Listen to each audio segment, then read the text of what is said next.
Since I began as CEO of Out and Equal nearly 3 years ago, I have grown relationships with and am constantly inspired by so many incredible leaders across the LGBTQ movement. These are the friends and colleagues that have helped sustain me throughout this challenging year.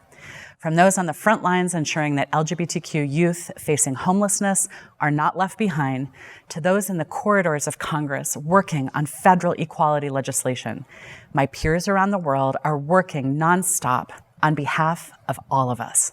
I want to thank the leaders who have brought us this far, and as we head into what I believe is the most consequential elections of my lifetime.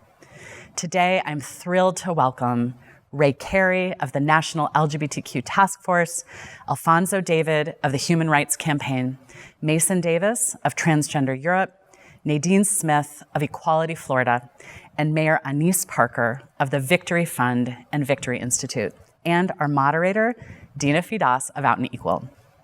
It's our great privilege to have this community of leaders in dialogue at Summit to talk about what's at stake this November. Thank you again. Let's get started. So Anise, we can start with you. So I'm Anise Parker. I'm the president and CEO of the LGBTQ Victory Fund and Victory Institute. And for nearly 30 years, we have had one focus, and that is the people who are involved in politics. We believe our democracy is stronger and more representative. In truth, it is more representative when all of us are part of it. And all of us has to include the LGBTQ community. Victory Fund is a PAC. It focuses solely on LGBTQ candidates running for office. We're an endorsing organization and primarily a bundling PAC. Victory Institute is a C3 that is focused on training, on appointments to office, and on advancing elected officials in their careers. We don't do lobbying, we don't do policy. We are unique in our space in that we are in every state and at every level of government. I used to make jokes about the breadth of our endorsements, but it is no longer a joke. We have endorsed all the way from a mosquito control board in South Florida, where mosquitoes are a big deal, to a presidential candidate for the first time in our history. Our strength and where we focus most of our energy is on state house races. Frankly, state house races are where most of the bad bills start and metastasize, but it's also where we can start good, positive change.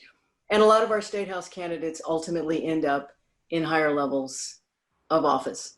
We are about to embark on something we do with each new presidential administration, and that is a presidential appointments project, hoping to have a new administration that really reflects America by having a full complement of LGBTQ appointed officials. Look forward to the conversation.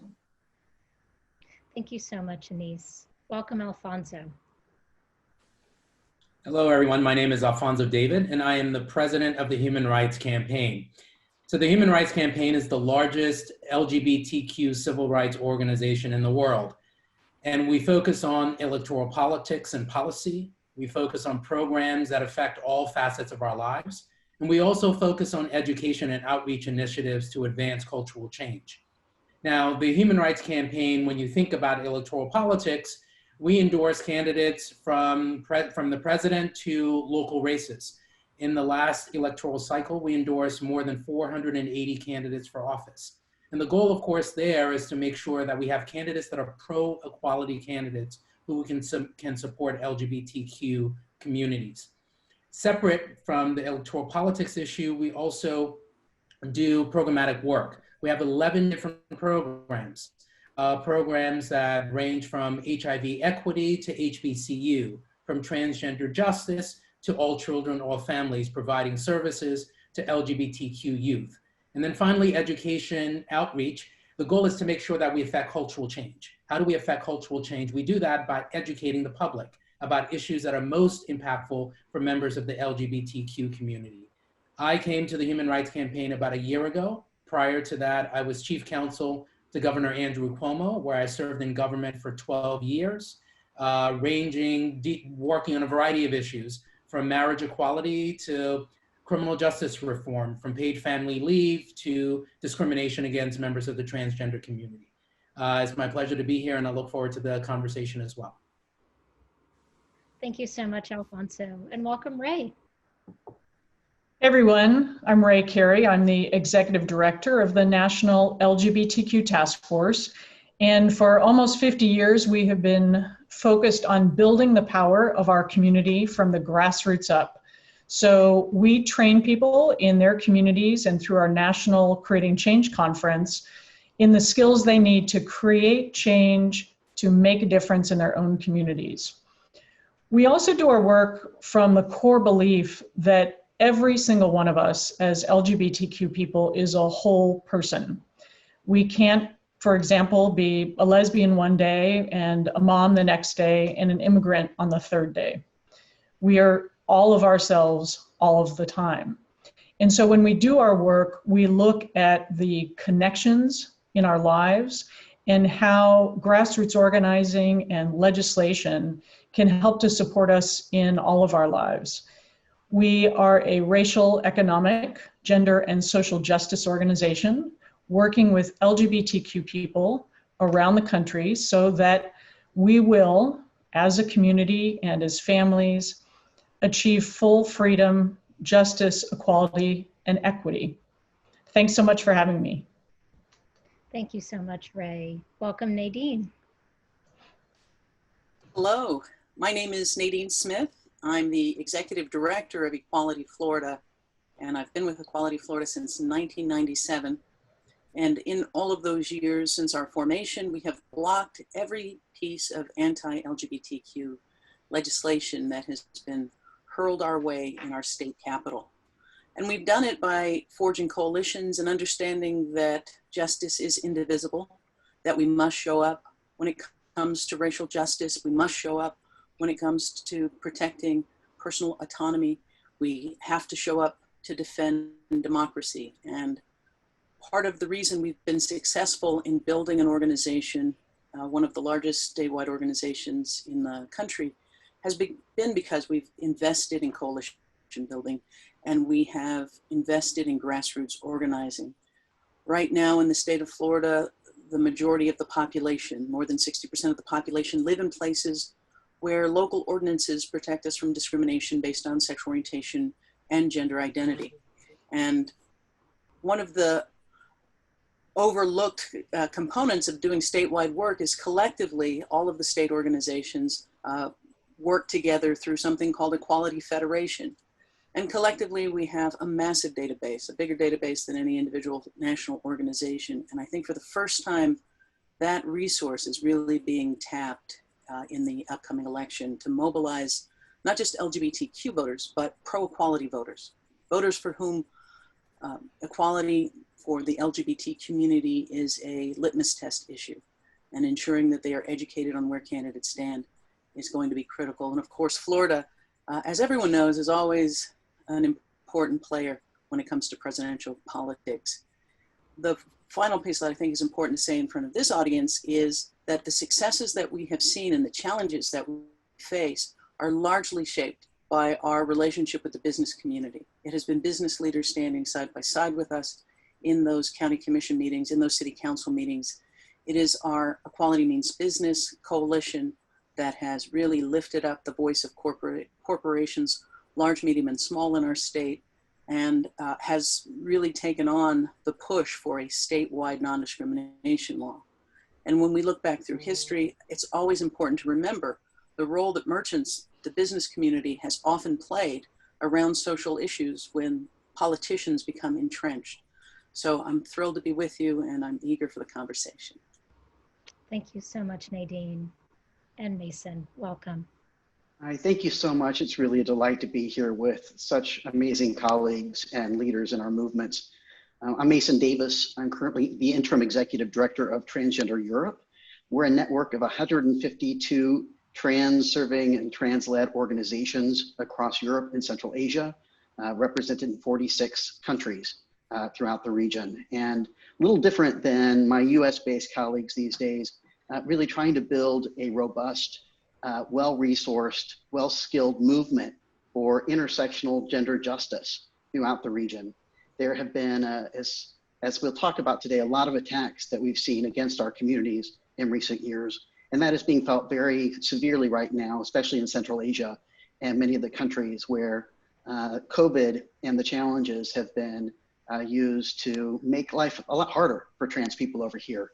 So we work very hard to work with the EU, the Council of Europe, the judicial system over here, and even the UN to make sure that we are able to survive and thrive as trans and non-binary people. I come from a lot of activism, both domestically and internationally. Used to run the Transgender Law Center, worked with Freedom for All Americans as their CEO until recently, and even have done a small stint with Out and Equal. So absolutely delighted to be here today. Thank you so much, Mason. And we are equally delighted and absolutely honored to have all of you here. This is a real life version of if you could hold a dinner party or a coffee chat with your heroes, what would it look like? And that's precisely what this looks like. So thank you all again so much. So with that, let's dive right in. Just about every election cycle, we're told that this is the most critical election of our lifetime. And it seems to resonate in a different way right now. How are you feeling? And I'll start with Alfonso and then go to Nadine, Mason, Ray, and Anise. This is one for everybody. I am feeling cautiously optimistic.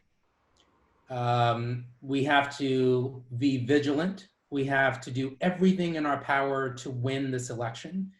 And when I say we, I mean those who are pro-equality, people that understand what is at risk for marginalized communities, for people of color, for LGBTQ people. This is the most important election of our lives because we're confronting for the first time in our generation what it really means to live in a democracy. So a democracy is a set of principles, right? It's a set of policies that suggests that we have a voice, that suggests that we can express our opinion using our voice, and that we can elect officials to represent our interests. Now, those three principles that I just mentioned are being threatened. Those fundamental principles of our voice, being able to exercise our voice and have elected officials represent our interests are all being threatened, whether through voter suppression efforts or when you engage in peaceful protesting, you're met with tear gas, or whether you can actually coalesce with a group of like-minded people to express your views. So we are fighting for the core principles that represent our democracy. And I believe that most people are now fully appreciating what that means to fight for these principles. And yes, LGBTQ equality is really important, is deeply important to me personally. But if we have no democracy, to function in, then fighting for certain issues that are affecting different marginalized communities and different identities becomes unfortunately moot, because we then end up living in a dictatorship. And unfortunately, I've had the personal experience of going from living in a democracy to a dictatorship. So short answer to your question is, I'm cautiously optimistic that people understand the importance of this election and are fighting to make sure that we hold on and potentially seize back our democracy. Thank you, Alfonso. I'm going to turn to Nadine. Do you share this assessment that democracy is in fact at stake? Absolutely. In fact, there's not really I can't think of a word for the feeling I have. I'm gonna have to consult Mason, because I'm sure the Germans have come up with a word for when you feel wildly optimistic and also gripped by terror. Like, I feel like America is balanced on the head of a pin right now. And in one direction, we are finally confronting, honestly, a path toward truth and reconciliation in America, where we're honestly confronting the past and assessing and not glossing over the myth of America so we can create the actual America that we dream of. And on the other side, I see the panic that has gripped many of our white country fellow Americans. And I don't know whether, if you ask me, do I think Americans will reject Trumpism? Will they reject the ideas that he uplifts, yes, I think the majority of Americans reject that. But will that translate to votes through, these massive disinformation campaigns in social media? Will it translate despite voter suppression? Voters in Florida went to the ballot and overwhelmingly supported restoring the rights of people who have literally paid their debt to society, and recognized that those disenfranchisement laws were a relic of, slavery, post-slavery. And yet the Republican-controlled legislature has done everything to undermine that. So if you ask me, do I think the American people reject Trumpism? Yes, but will that translate into votes? That's the part that keeps me up at night. So I'll try cautiously optimistic for now until Mason gives me the German word that's much more precise. Thanks, Nadine. Let's turn to you, Mason. How are you feeling? I was actually listening to my friends and colleagues here and trying to actually get in touch with my feelings, because I don't think activists, we're always really good at that. A lot of it's, how do you get through the work, right? In a very difficult time with the community and people who are depending on us to show up for them. And so I'll be honest, feelings are not always the easiest to access in these moments, in part because I have to admit, I'm on the terrified side of things in some ways. I'm usually youth and the movement for Black Lives and a lot of what's happening around kind of this moment of real reconciliation, or holding also white folks accountable for how things have been for a long time. And so that, I think, is promising and excites me.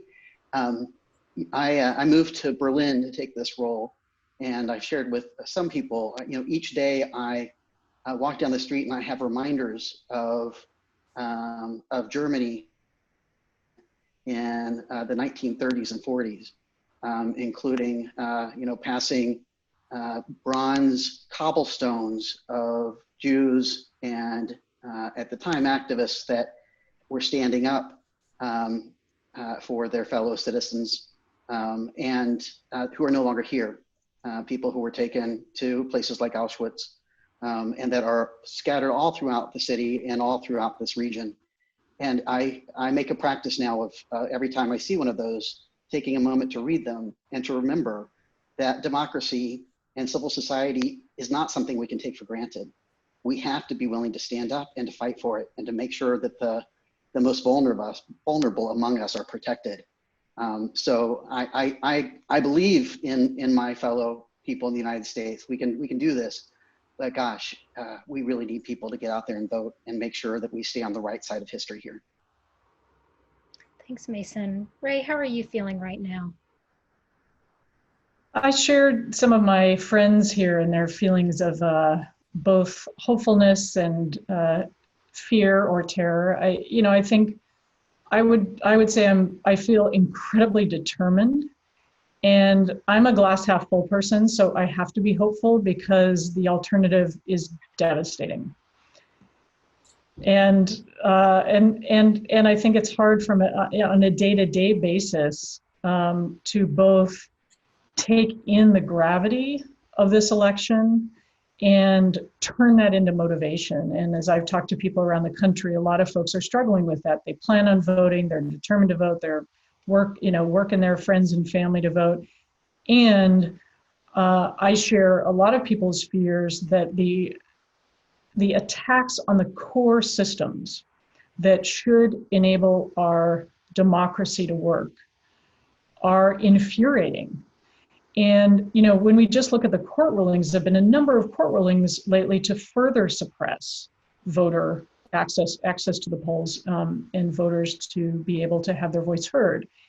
And that makes me nervous. And I think it's all the more reason we have to kind of overcompensate, sadly, for the attacks that are going on, the effective poll tax that's going on in Florida, where formerly incarcerated people are not able to vote because of what's been going on in the legislature, but also because they're being told they have to pay some fines, but there's no way to find out what fines they have to pay. So it's a catch-22, and I just use that as one of many examples. The hopeful side of me, though, is in this last year, with everything that's going on, it has been incredible to see people under extreme duress, come together, whether it is to take seriously the COVID crisis and take seriously what they need to do to keep themselves and each other safe, but even more so the people who either, whether they're protesting from their homes or protesting in the streets,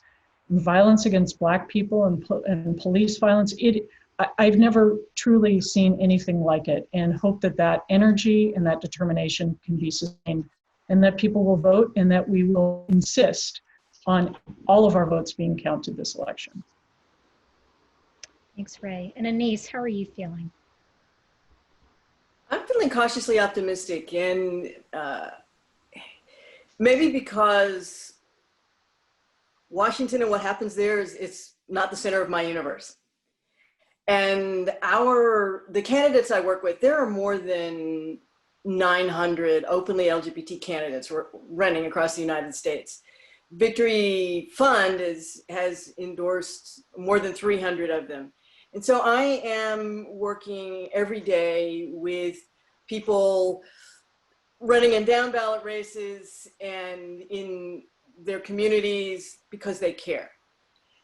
I get to work every day with people who looked around and said, after the 2016 election, this is not who we are as a country. This is not what I want to see in my community. I have to do something if no one else is going to stand up.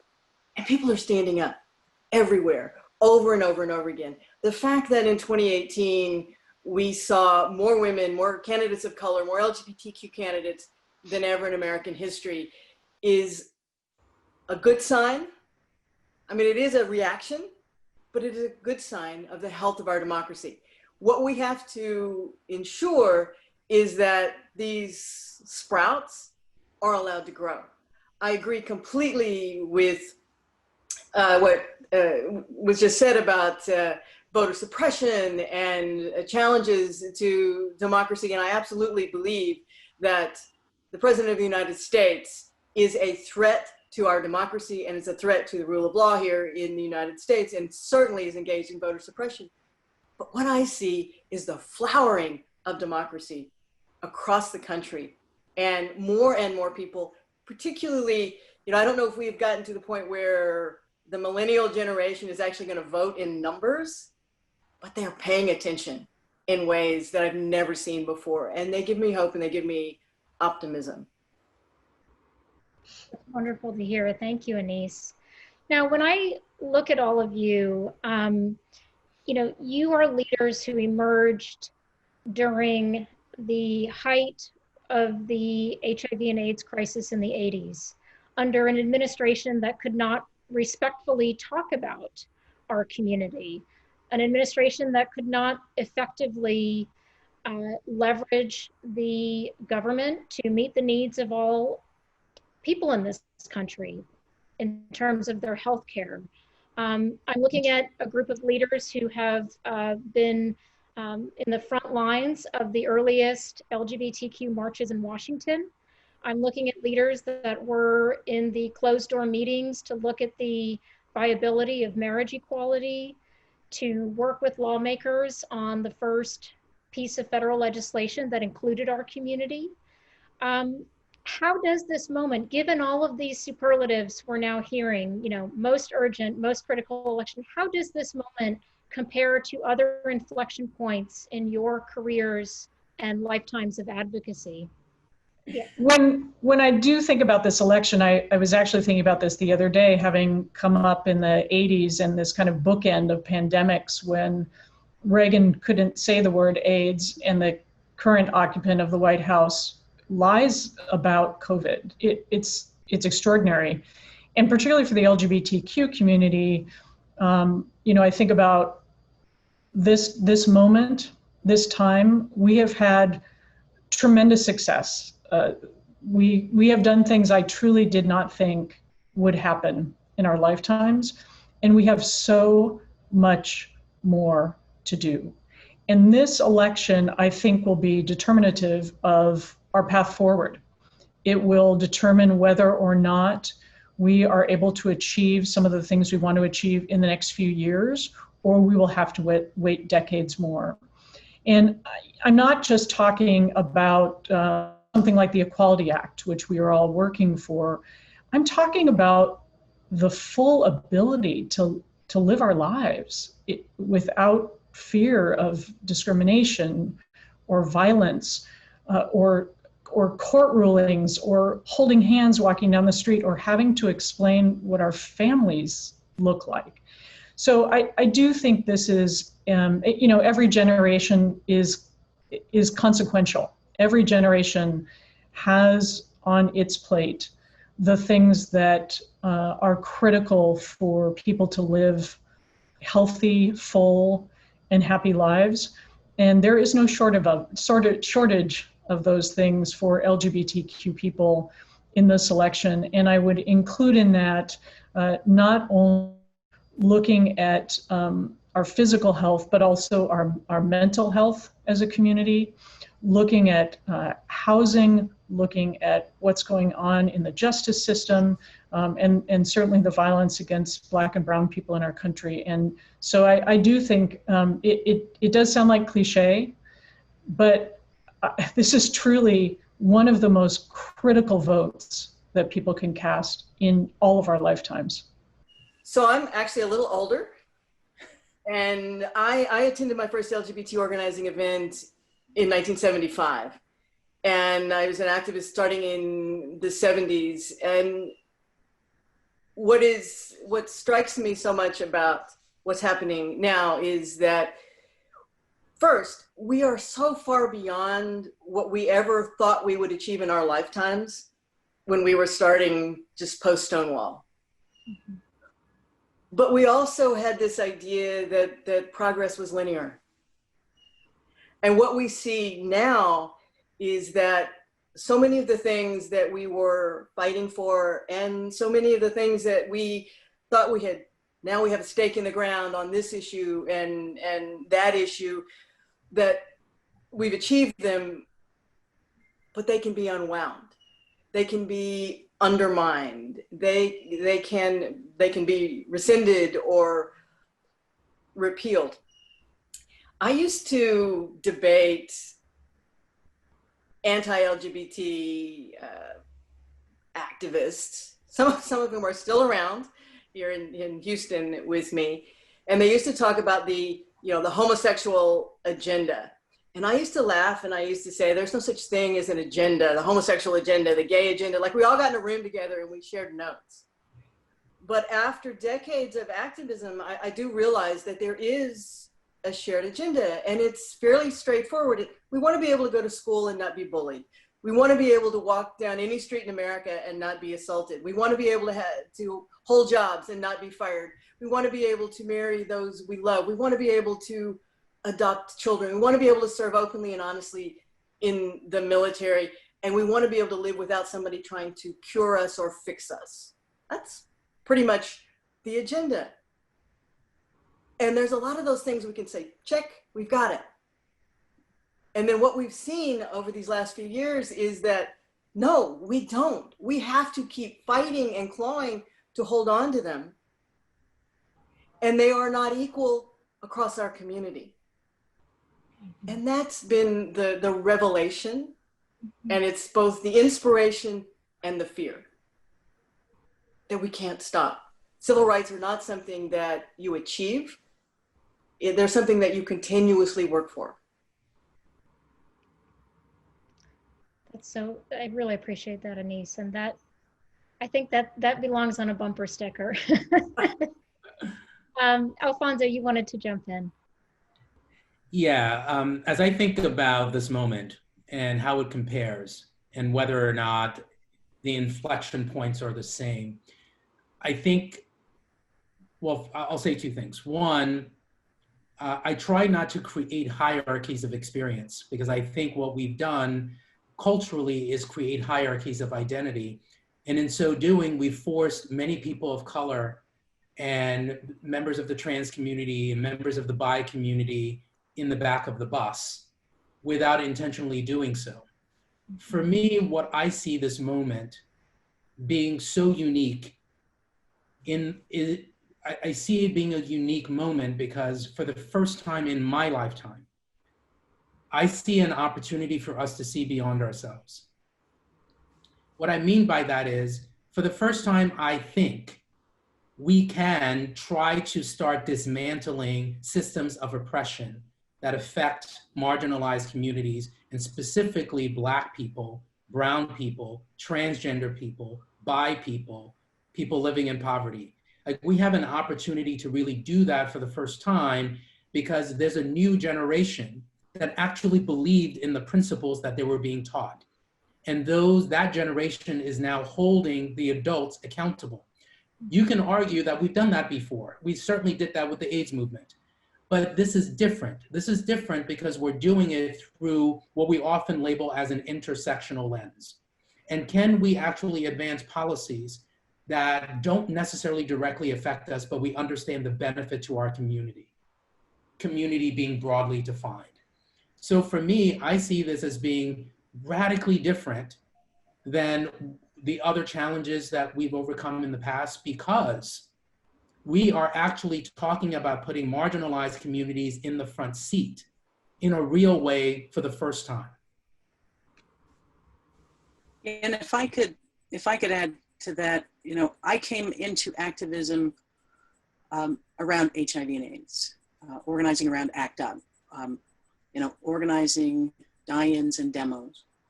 And, you know, intersectionality wasn't a word that was being used in the movement, but it really taught us a lot about intersectionality, because HIV was not unique to our community, but it was disproportionate. And it made us understand that we had to show up on issues around healthcare, you know, writ large, not just specific to HIV. And I think one of the things that it has allowed me to do in talking to people about, okay, why are we taking this stand on an issue that isn't in their mind directly connected to LGBTQ issues?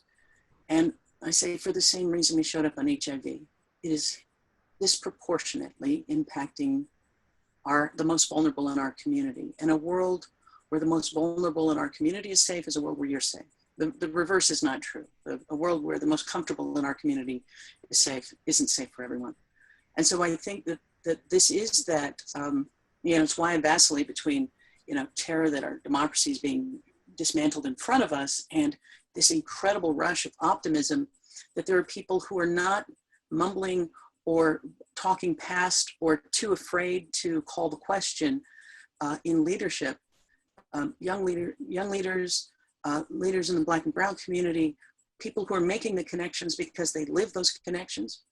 And so there's a tremendous excitement that sits right next to the fear that they are dismantling things faster than we can build the path forward.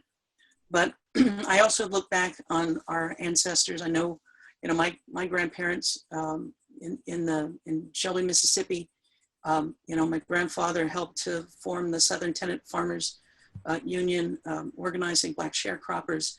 And I have to imagine that they believed that that moment was the most dire in our country's history.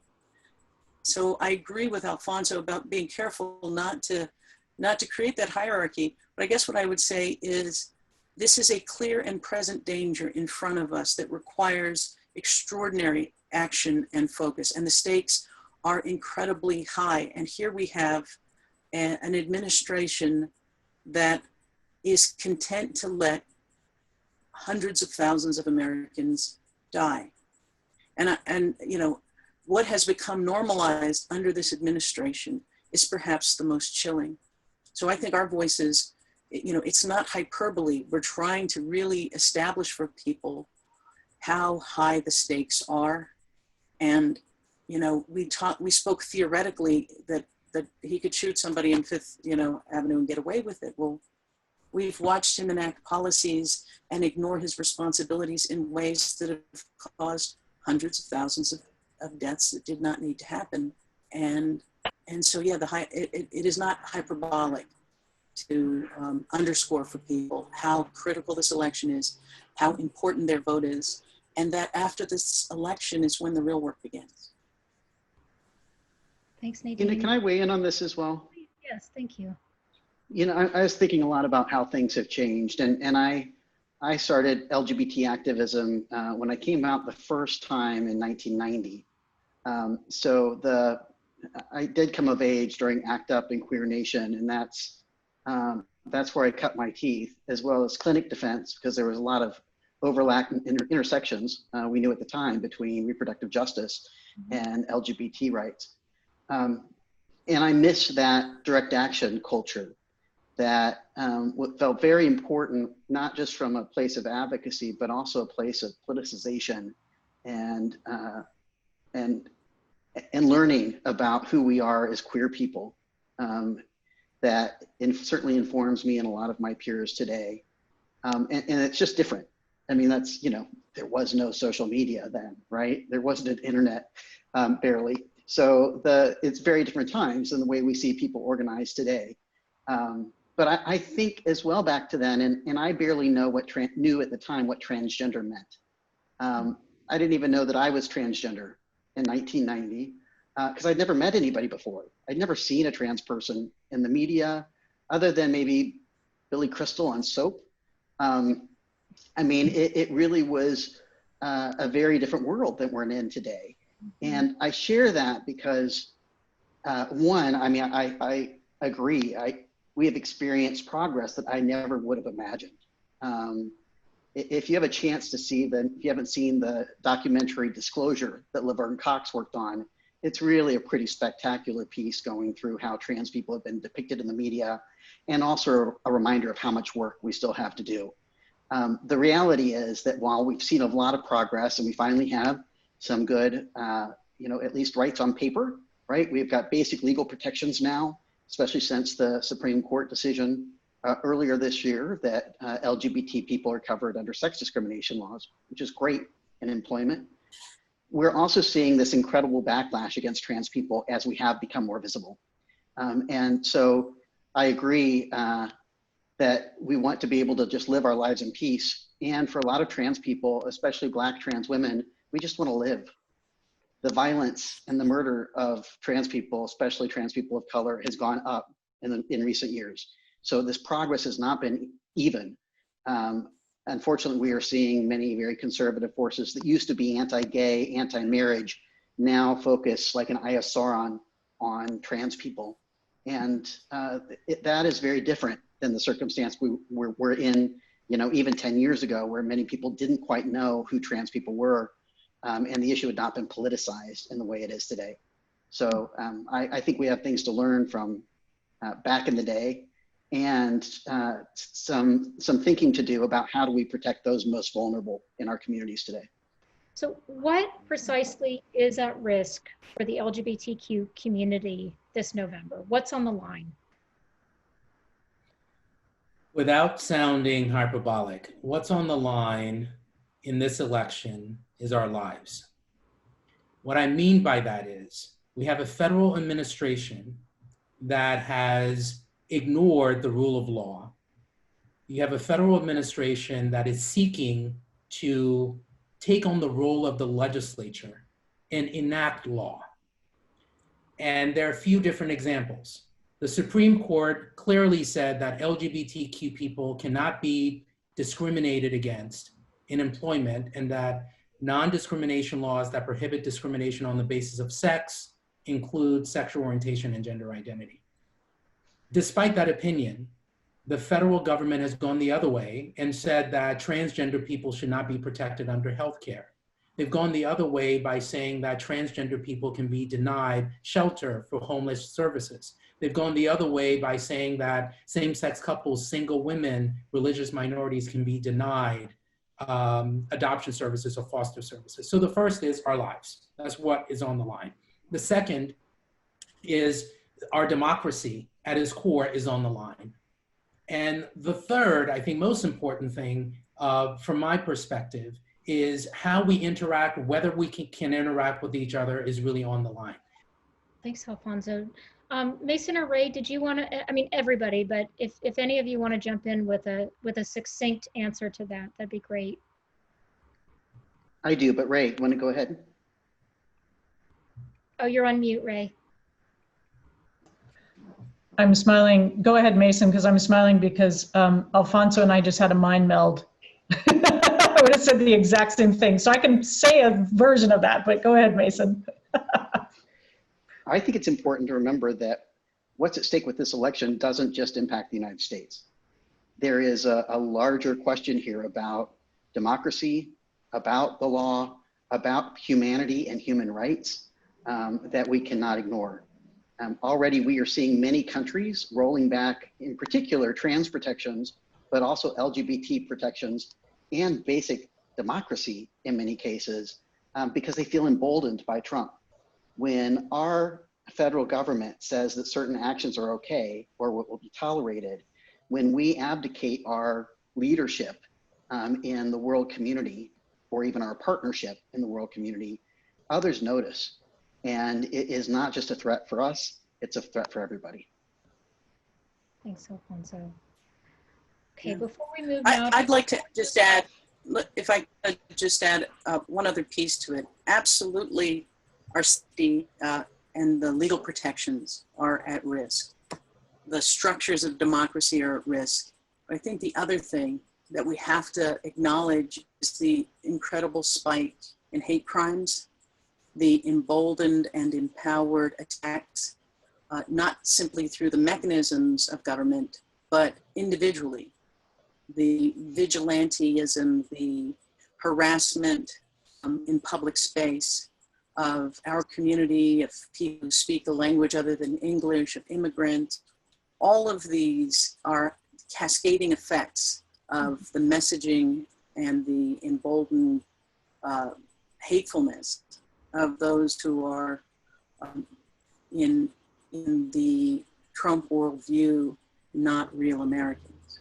You know, starting with the birtherism that was thrown at President Obama and is now being hurled at Kamala Harris. And so there are things that are structural that we can see decaying, but there's also the environment in which our safety is contested in spaces now because people believe they have the green light from this administration and the bullies that it is not created, but empowered to swagger about in our cities and claim those spaces as their own. You know, I do want to add one piece to it, if you don't mind. Yeah. When I think about what's at stake in this election, it is our lives, our family, our democracy, and the time frame is different. I think in our country, we get caught up in this, it's 4 years, it's 4 years, it's 4 years. I'm thinking about how voting this election and this election cycle is really about voting for decades to come.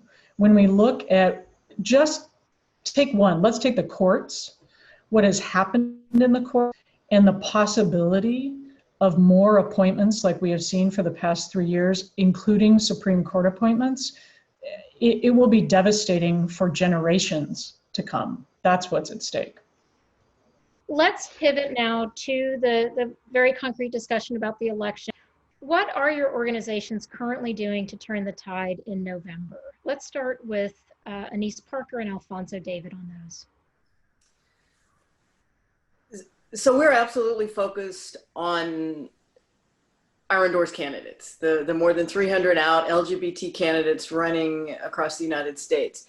And, you know, we have talked a lot about Donald Trump and Trumpists and the Trump administration. And I want to be clear, Victory's a nonpartisan organization. We support Republicans and Democrats. We support across the political spectrum. And so we distinguish anti-LGBT politicians not by their political party affiliation, but by their actions.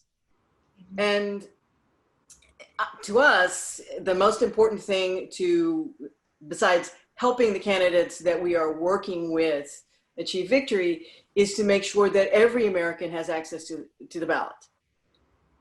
We are, as several of the organizations represented here, are a part of a coalition, Save the Vote, where we are focused on helping across the country Americans have access to the ballot. There are teams of lawyers where that's appropriate. There have been teams of folks out registering voters where that is the most appropriate.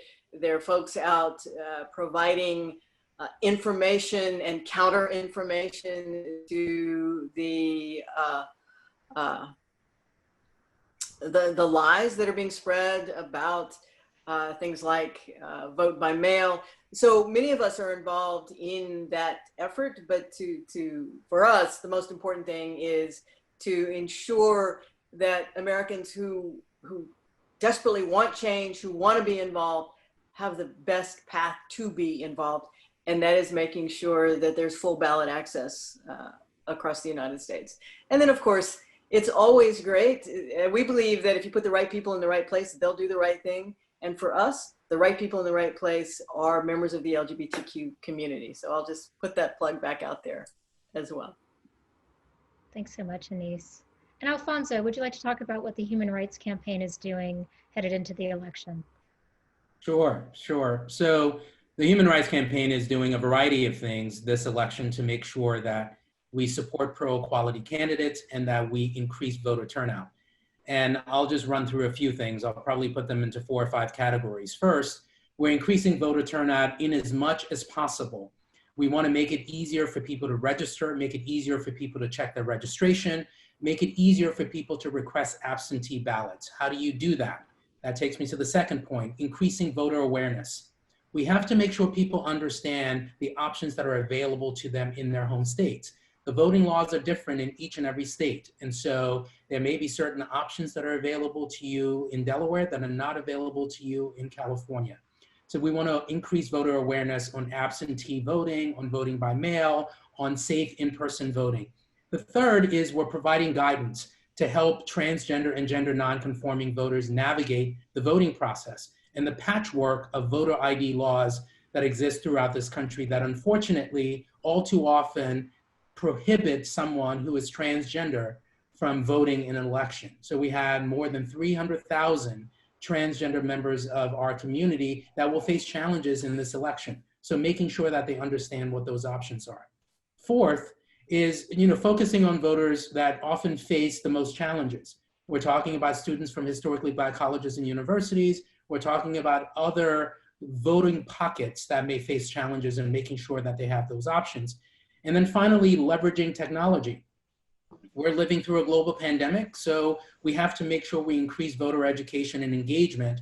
And the Human Rights Campaign launched an advocacy app called TEAM, T-E-A-M, and it allows you to effectively engage with every single member in your personal contacts about the election, about the candidates that Anise was mentioning, pro-equality candidates that we all should be supporting so that people have access to information that's relevant to the election and making sure that we can incentivize every single person to vote. Thanks, Alfonso. As we then segue over to Ray and Nadine, do you want to comment on priority states as your organization sees them? So the Human Rights Campaign has identified a number of priority states. For us, those priority states is what's commonly referred to as the swing states: Nevada, Ohio, Wisconsin, Pennsylvania, and Texas. Now, why are we focused on those states? Those states provide us an opportunity to a road, if you will, to the presidency, where if Joe Biden wins the majority of those states, he wins the presidency. But we're also focused on those states because there is an opportunity for us to seize back the houses. In some cases, they're called assemblies. In some states, they're called House of Delegates, and the Senate. We have an opportunity to support pro-equality candidates that could flip those states. We did that recently in Virginia, where we were able to work with Equality Virginia and many of our partners to really transform the state of Virginia. So now, for the first time in its history, both houses in Virginia are controlled by pro-equality candidates. So we're focused on those 8 states, and the goal is to make sure that we, again, support Joe Biden in winning the presidency and also support pro-equality local candidates. The Human Rights Campaign strongly supports and has endorsed Joe Biden for president and Kamala Harris as VP. Thanks, terrific. What is Equality Florida doing right now ahead of this election? One of the messages we've been delivering for the last few election cycles is that votes are being left on the table because candidates aren't speaking to LGBTQ communities and pro-equality voters with messaging that really makes a bright line distinction between where candidates stand. There's a lot of lowest common denominator messaging that isn't inspiring people for whom LGBTQ equality has been one of the defining social justice, civil rights movements of their generation. And so we got a little bit of funding to do that work in 2016, and the results were really quite staggering. On one side, we were able to turn out people who generally don't vote at all either don't vote at all or don't vote in midterms. And I think because of that, we've gotten a deeper investment in mobilizing voters. This time around, we have a universe of over 500,000 Florida voters who are part of a pool of voters who either are unlikely to vote or are low information voters who may not know the difference between where candidates stand on a wide variety. So this is going to be the biggest election of Equality Florida's 20 plus year history in terms of investment and voter mobilization. We have a volunteer army across the state. And what we hope is not only will it be successful in turning out voters who care about equality and vote for candidates who do, but that this tool that we're using, this voter model that is built on all of the other state organizations working together to identify that universe of voters who are uniquely motivated by LGBTQ and pro-equality issues, that it will become something of a model for other states as well, and become just what we do in elections, not an experiment, but something that is continually invested in by folks who care about the outcome of elections. So we are, that's part of where the optimism comes from. And we saw in the primary, for example, in Florida, my own district may for the first time have a Black queer woman representative, almost assuredly. And the very first Black gay person in the Florida Senate is a outcome of this election. So we saw a lot of promising signs in the primary that tell us that people who aren't accustomed to being represented are stepping forward, not only to run, but to support those candidates. And if we keep that same energy, Florida is going to deliver for the nation. Thanks, Nadine. Ray and then Mason. I'm counting on Nadine in Florida to deliver the nation from all sorts of things, frankly, but we're doing a number of things along with our colleague organizations.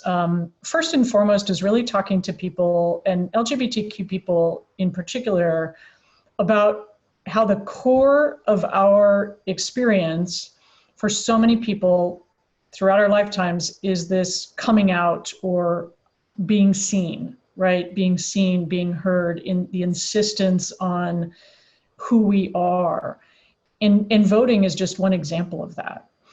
We have been working with folks around the country, many of the organizations here today and others, over the last year, actually, to get people to fill out their census once the census came out, and now rolling that into going all in on democracy, on the election, with phone banking, some of the get out the votes that some of my friends here have described, but really to tap into the core notion of being seen and being heard and letting our voices be heard. The other thing that we're starting to do as we are in partnership with our democracy-focused organizations is to really prepare our community, but our country, for the fact that we will probably not know the results of the vote the next day. Everything takes longer in COVID, whether it's grocery shopping or seeing friends, and the same is true of counting the ballots. Even with everything that's being thrown at the system in trying to suppress the vote, we know it's just going to take time. And in that time, there is going to be a lot of positioning, a lot of rhetoric about who won, who didn't win. And what we want people to do is stick with it. Let the votes be counted, insist that the votes be counted, but to not become either overly excited or disheartened on election night, because we need to adjust our expectations this year. And that, in fact, is democracy, right?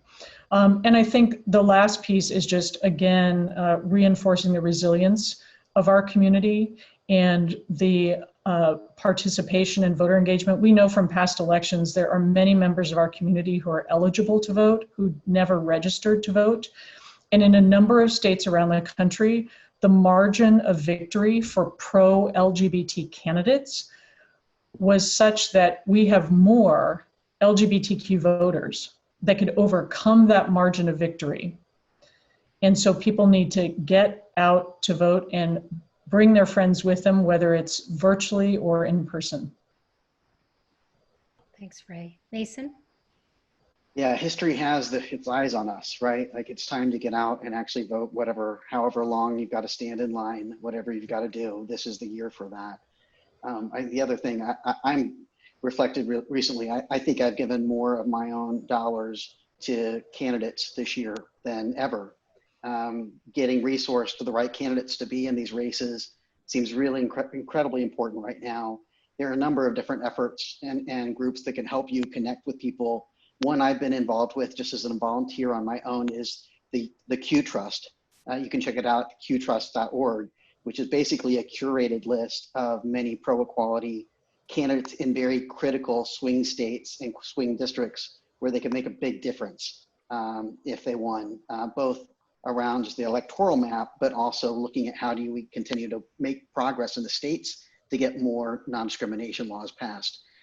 So that piece, anything that we can do, each of us, right? Whether it's voting, support, helping somebody else get out there to vote, or actually giving some of our hard-earned dollars to protect democracy, that feels like a good investment this year.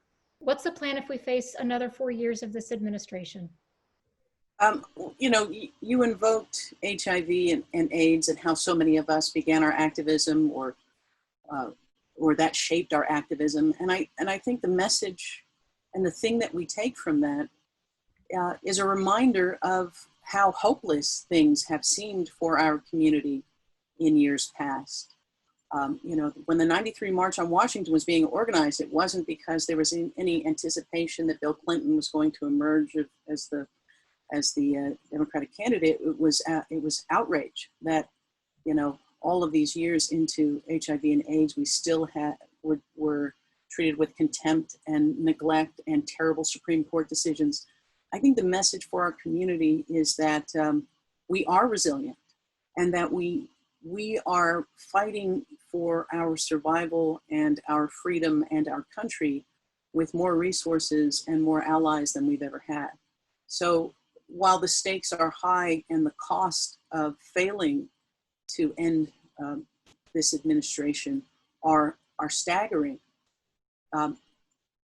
we were built for this. We know what it is to organize in dangerous situations and to look out for each other in the face of that danger. So I feel that is not the end of the story. We are built for this. We have fought through terrifying times before, and we will again. And so this election, while the stakes are very high, it's not the end of the story. We get to write those chapters. Alfonso. First, I don't want to acknowledge, I'm a practical optimist, but I don't want to acknowledge that Donald Trump has the chance of winning.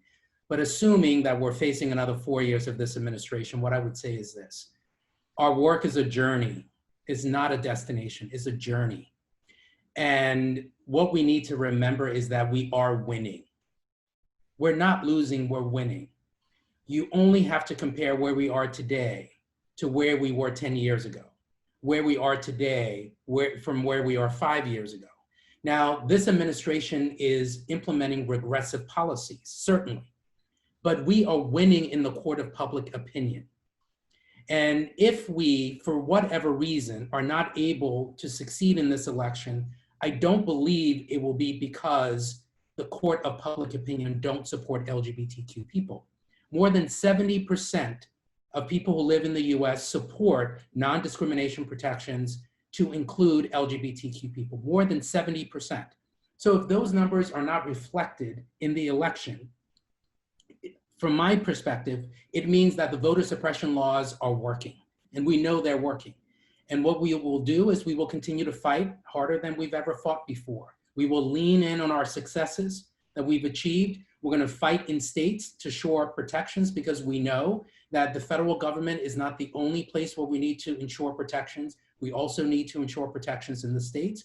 We're going to engage in education efforts to change hearts and minds. All of our organizations do that. We're going to utilize the courts to protect our rights. But ultimately, we're going to protect ourselves over the next 4 years, make sure that we remind ourselves that we have the capacity, that we have the tenacity, that we have the fortitude to move forward and actually achieve equality. I'm glad Alfonso mentioned the states, because there are still so many opportunities there. And even if we're completely cut off with a new Trump administration, there's a lot of progress to be made. Even in a Biden administration, there is still much work to be done in the states, and we would just refocus there. I'd like to add one thing to this, Dina. In addition to, I certainly agree with my friends in the local, state, community level, there's so much change that can be made, and that has always been the case for our movement. We have always focused on multiple levels. There is no one strategy or tactic that has ever won a civil right in this country, and that will remain to be true. I think the other thing, in particular for people watching this, is LGBTQ people are often the connectors between communities, between ideas, between ways of working together. We, because of how we show up in the world, we are in every community. And so part of our role, if, hopefully not, but if we are with another 4 years of a cruel anti-LGBTQ, anti-human rights administration, and if that administration won't lead, we will lead. We will lead as individuals, we will lead as family members, we will lead as coworkers to ensure that the vision for a country that functions and that actually helps people thrive, that vision survives, even if it's not coming from the White House. So what can those who are watching right now, those in our out and equal global community, do to ensure that our elected officials represent the LGBTQ community and equality continues to advance?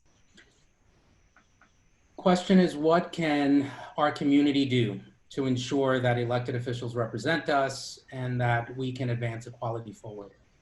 We should all first understand and appreciate our capacity to affect change individually, in our families, with our colleagues, with people who we know. So I would say for every single person who's a part of this community, please use your power to help us affect change. Use your power to communicate within your companies. Use your power to communicate why equality is important to your family members. Use your power to communicate to your friends and your colleagues why this is so important.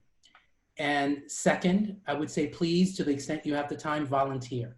Volunteer to support equality candidates, volunteer with any of our organizations to make sure that we're getting out the vote, volunteer to make sure that we can transform the landscape. And then finally, I would say, vote. Please vote. We need to make sure each and every person votes to make sure that we have pro-equality candidates throughout the land. Thanks, Alfonso. Anise. I don't know if I can improve on Alfonso's answer, because we're all doing the mind meld, because actually I think the most important thing that he said, and I'll go here, Alfonso talked about the importance of each of us as individuals recognizing our agency and our ability to do things. We often think of organizations don't do things, governments don't do things, people do things. People in those organizations, people in those governments. Each of us as individuals has agency, we have opportunities, and whether that is this political cycle, which is critically important, and the most fundamental thing we can do is engage as voters and encourage other people to do that, but also in this moment in American history and in world history, we have a unique opportunity to jump into this current of change that is sweeping around us. the idea of being not just, I'm not a racist, but being affirmatively anti-racist.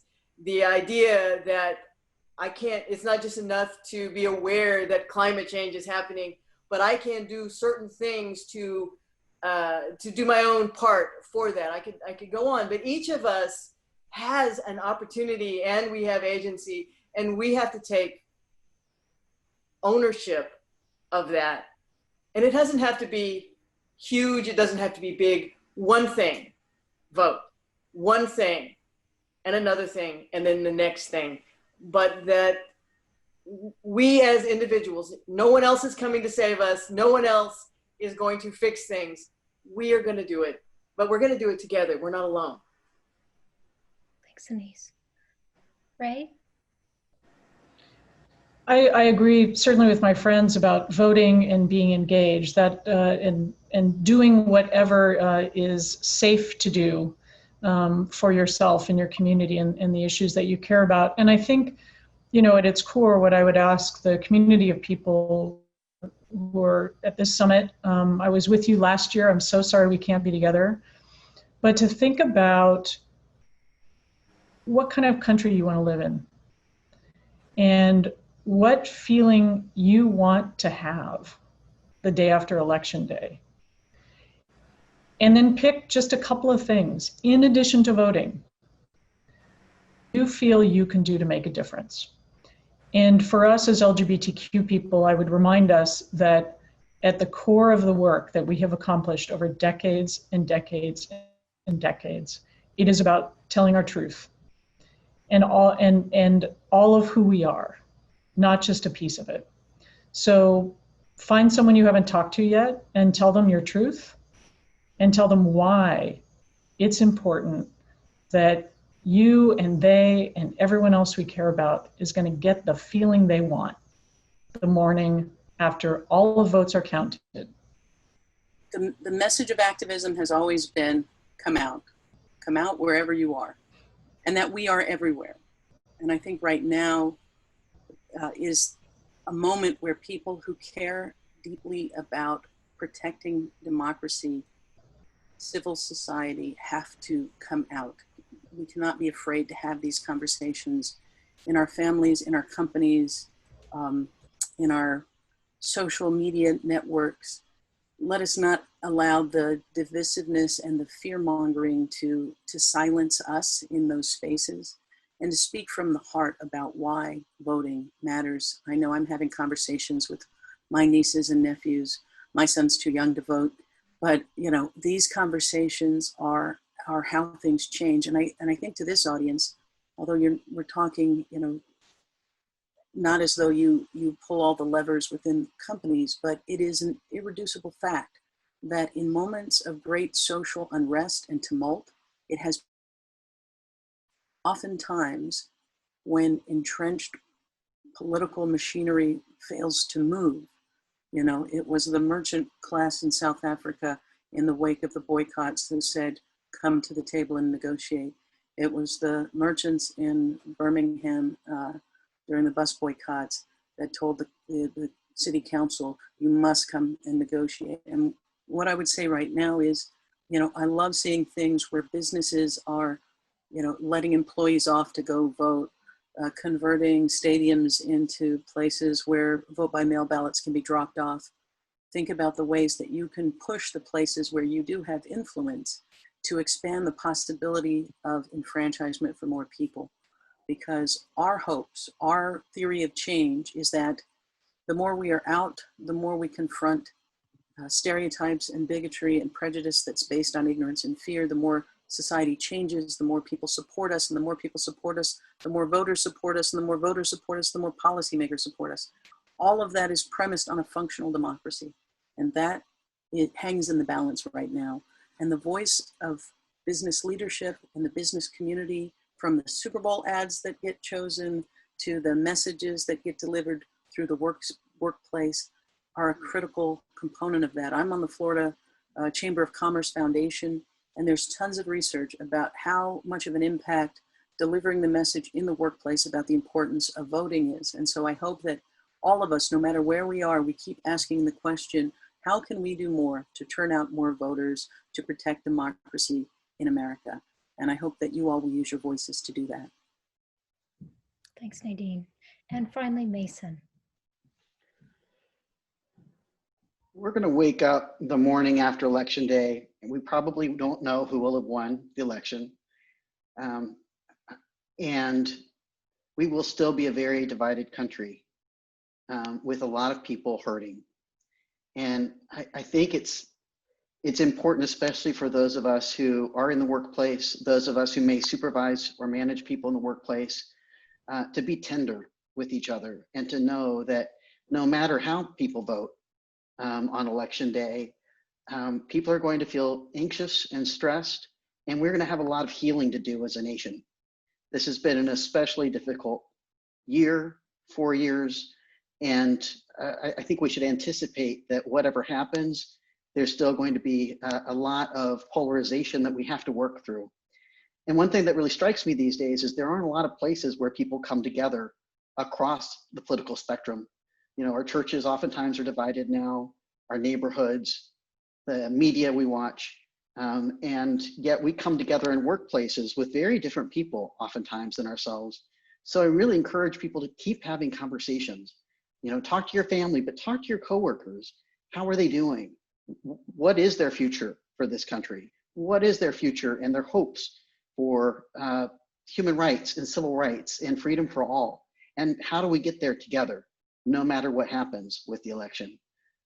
I think we've got, you know, Trump represents something, but the challenges that we're faced have been here since before the Civil War.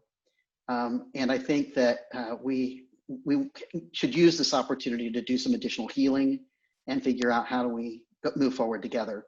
And those of us in workplaces have a very important role to play in that. Thank you so much, Mason. Thank you, Mayor Parker, Alfonso, Ray, Nadine. We really, really appreciate this conversation.